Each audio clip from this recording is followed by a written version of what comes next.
গরিব মানুষ, কুরবানি ওয়াজিব না, মোহাব্বতের ঠেলায় ভ্যান বেছে গরুটা কিনে নিয়ে আইছে। কুরবানি মোহাব্বতে ভ্যান বেছে এটা কিনে, সে সাথা কুরবানির 2 দিন আগে সরে নিয়ে গেছে। কুরবানি দেব, নিয়ত করছি তো দেবই দেব, আল্লাহ ঠেয়াতে পারবে না। কুরবানি দেবই দেব, পরে 2টা ছাগল ছিল তাই বেছে গরু একটা কিনে নিয়ে আসে। এবার পরে একটা কিনে আনার পরে সে আগের এটা পাইয়ে গেছে। এখন কি করবা?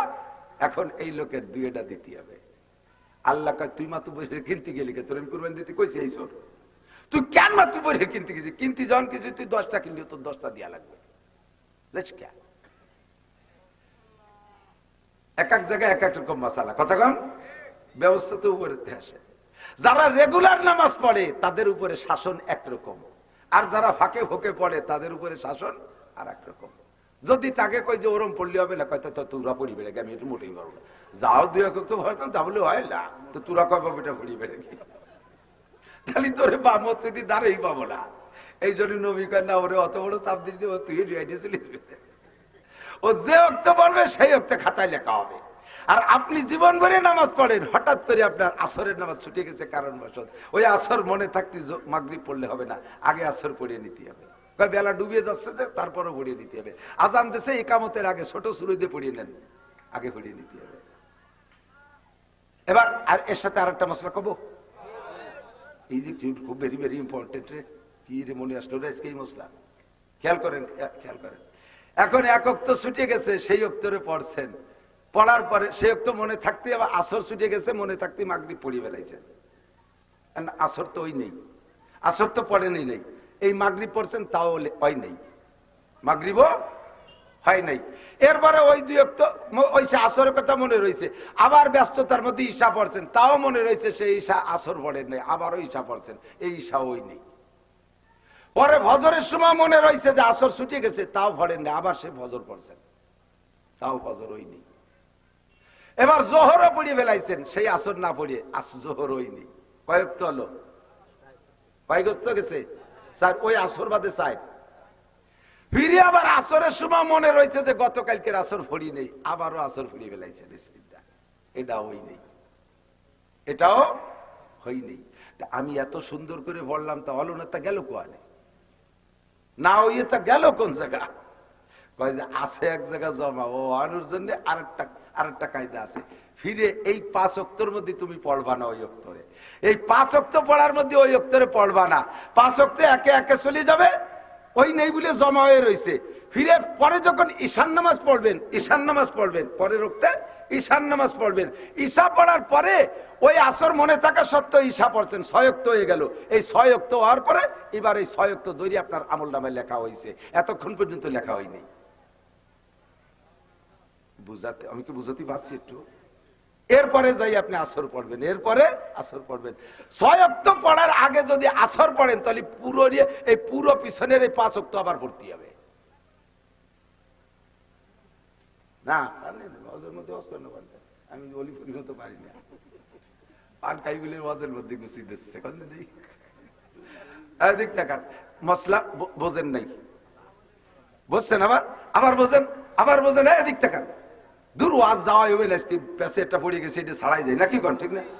এটা ছাড়াই যায়, ভালো করে বোঝেন। রেগুলার নামাজ পড়েন, কারণবশত আসর ছুটে গেছে, এই আসর না পড়ে পরপর 5 অক্ত নামাজ পড়ছেন, 5 অক্তই হয় নাই।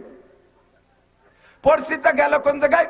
আছে এক জায়গা জমা, এই 5 অক্ত খাতায় লেখা হয় নাই, সাইডে এক জায়গা রাখা আছে। এই 5 অক্তর ভিতরে যদি 5 অক্তর 2 অক্ত পড়ার পরে যদি ওই আসরে আবার পড়েন, ওই যে 2 অক্ত পড়ছেন না, আসর পড়ার পরে 2 অক্ত পড়ছেন, মাগরিব আর ঈশা, এরপরে আসর পড়ছেন, আবারও মাগরিব ঈশারও ভর্তি হবে। 5 অক্তর ভিতরে 5 অক্ত পড়ার চলে যাওয়ার আগ পর্যন্ত যদি ওই আসর পড়েন, মাঝখানে পড়েন, তাহলে আসরের আগে যে কয়েকত গেছে ওই কয়েকতরে আবার পড়িয়ে দিতে হবে, নইলে হবে না। এবার পড়তে পড়তে না, ওই আসরের কথা মনে থাকতে থাকতে মাগরিব, ঈশা, ফজর, জোহর, আসর, পরের দিন মাগরিব, এই 6 অক্ত চলে যাওয়ার পরে যদি আপনি সেই আসর পড়েন, তাহলে এই 6 অক্ত আর পড়া লাগবে না। যদি 6 অক্ত হওয়ার আগে 5 ওয়াক্তর পঞ্চম ওয়াক্ত পড়ার পরে, পঞ্চম ওয়াক্ত পড়ার পরে, মাগরিব পড়ার পরে বা জোহর আসর পড়ার পরে যদি ওই আসর পড়েন, তাহলে গতকালকে আসরের পরের থেকে যে কয় ওয়াক্ত ছুটে গেছে ওই কয়েকটারে আরেকবার পড়তে হবে। ওই নেই কি রে, বুঝতে কি পাচ্ছি নাকি তা আল্লাহ জানে। হ্যাঁ, এর কয় ফাসাদে মওকুফ। পড়া হয়েছে কিন্তু খাতায় লেখা হয় নাই, এক পাশে জমা রয়েছে।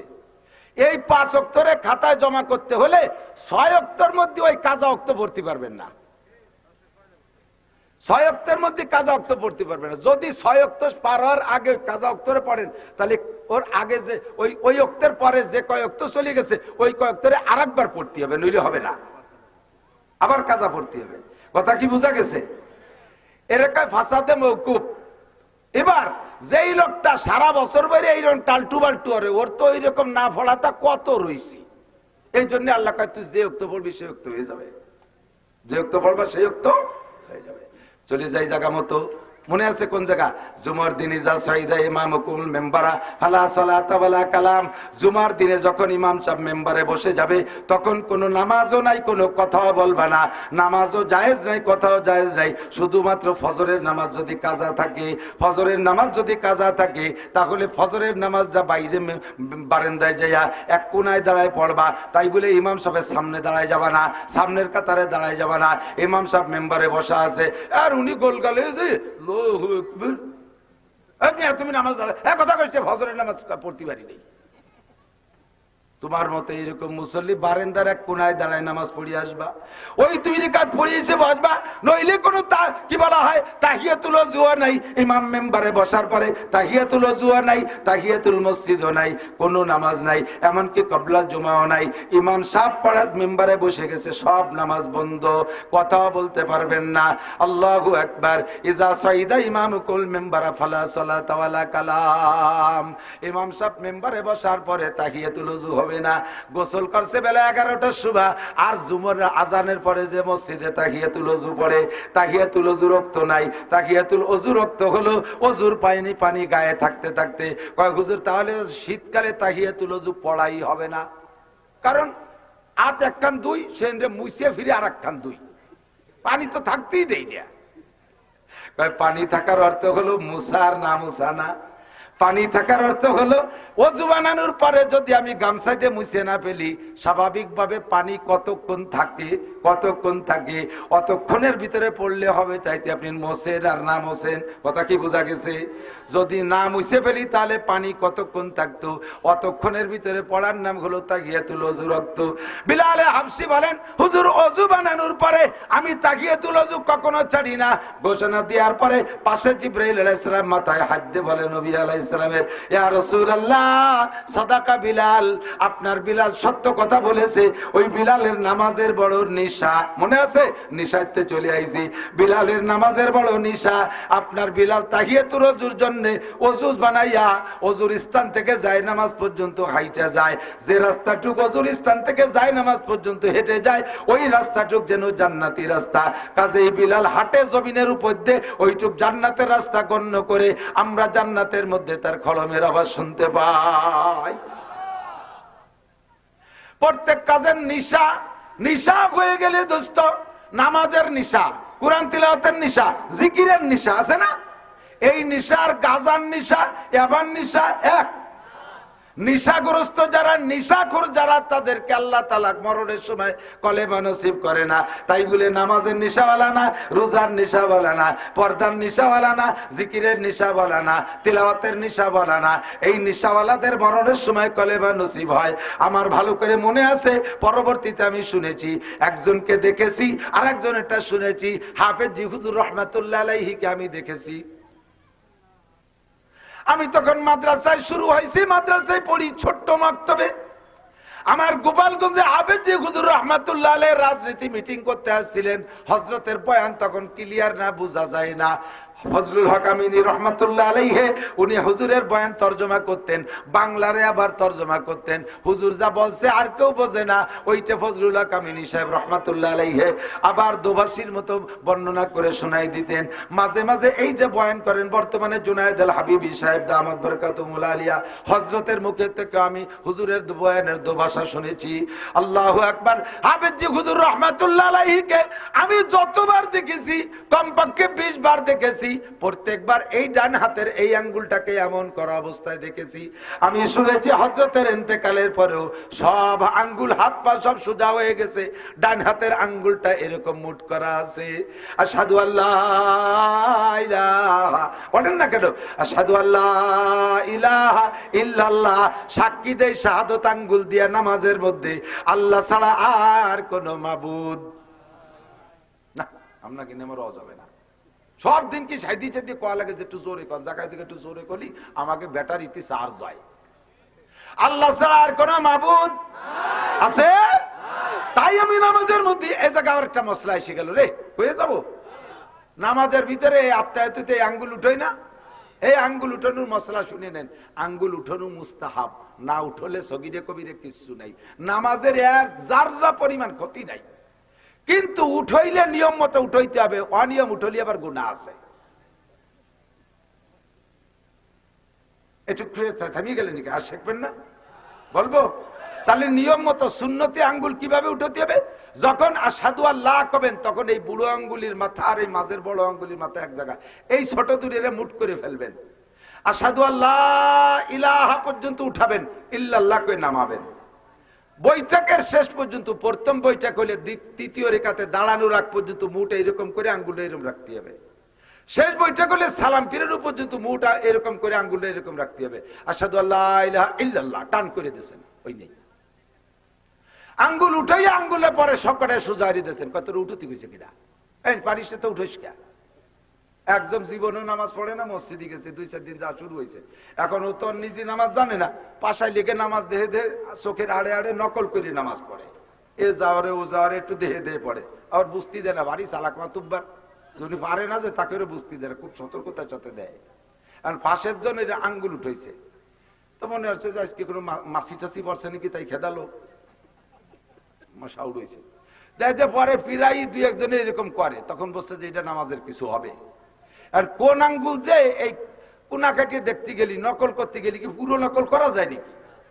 একটা হতে আর একটা হয়ে যায়, তখন ওর মনে নেই যে কোন আঙ্গুল উঠেছে, হ্যাঁ সব কয়টার এক গুল্লি দিচ্ছে, যেটা একটা হবে তো।